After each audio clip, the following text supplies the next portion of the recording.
கறி குழம்பு வாசம் அது மன மனக்க வீசும் மல்லிப்பூவும் பேசும் தமிழ் பொண்ணு நல்ல ரோசம் கறி குழம்பு வாசம் அது மன மனக்க வீசும் மல்லிப்பூவும் பேசும் தமிழ் பொண்ணு நல்ல ரோசம்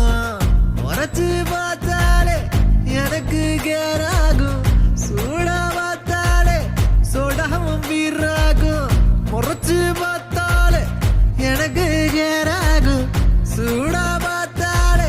சோடாவும் வீராகும் அம்சமான லடுக்கி ஆளுக்குள்ள விழுந்த தடுக்கி மீன் குழம்பு இட்லி நான் உனக்கு ஏத்த சட்லி கறி குழம்பு வாசம் அது மன மனக்க வீசும் மல்லிப்பூ பேசும் தமிழ் பொண்ணு நல்ல ரோசம்